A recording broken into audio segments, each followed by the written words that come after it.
Acuplus Interior and Electronics.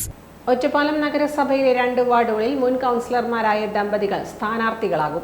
മൈലുംപുറം, മോളുകുറിശി വാർഡുകളിലാണ് മുൻ സ്ഥിരം സമിതി അധ്യക്ഷൻ കെ.ബി. ശശികുമാർ, ഭാര്യയും സിറ്റിംഗ് കൗൺസിലറുമായ എം. ഷെരീഫ എന്നിവർ സ്വതന്ത്ര സ്ഥാനാർത്ഥികളായി മത്സരരംഗത്ത് ഇറങ്ങുന്നത്. 2015 നഗരസഭാ തെരഞ്ഞെടുപ്പിൽ മൈലുംപുറം വാർഡിൽ 3 മുന്നണികളും സ്ഥാനാർത്ഥികളോട് മത്സരിച്ചു. 331 വോട്ടുകളുടെ ഭൂരിപക്ഷത്തിന് വിജയിച്ച ചരിത്രമാണ് ശശികുമാറിൻ്റേത്. കൗൺസിലിലെത്തി UDF പിന്തുണയോടെ ആരോഗ്യ സ്ഥിരം സമിതി അധ്യക്ഷനുമായി.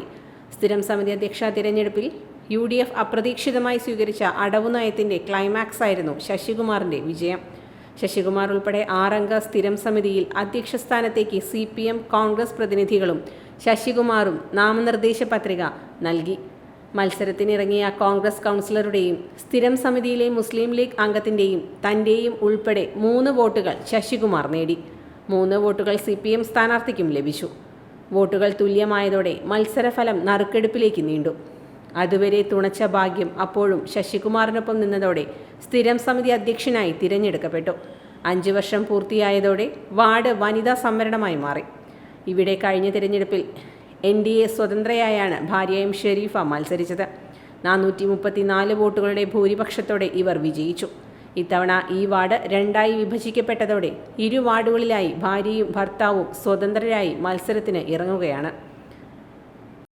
5-6 മോളുകുറിശി 5-ാം വാർഡിലും മൈലുംപുറം 6-ാം വാർഡിലും സ്വതന്ത്ര സ്ഥാനാർത്ഥികളായിട്ട് മത്സരിക്കുകയാണ്.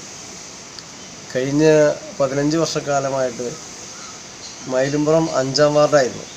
ആ 5-ാം വാർഡ് ഇപ്രാവശ്യത്തെ ഡീലിമിറ്റേഷനിൽ 2 വാർഡുകളായി മാറ്റുകയാണ് ഉണ്ടായത്. അപ്പോൾ ഈ 10-25 വർഷക്കാലം ഒറ്റപ്പാലം നഗരസഭയിലെ ഈ പ്രദേശത്തെ മുഴുവൻ ജനങ്ങളും ഞങ്ങൾക്ക് വലിയൊരു സ്വീകാര്യതയാണ് തന്നിരിക്കുന്നത്. കക്ഷി രാഷ്ട്രീയമില്ലാതെ ജാതിമത ഭേദമന്യേ എല്ലാ ആളുകളും ഞങ്ങൾക്കൊപ്പം നിന്ന് ഞങ്ങൾ വോട്ട് നൽകി ജയിച്ചിട്ടുണ്ട്. കഴിഞ്ഞ time kids pre school, Mannannur road, Vaniyamkulam. .view news. കാഴ്ചകളാണ് ലോകം, കണ്ടു തുടങ്ങുക.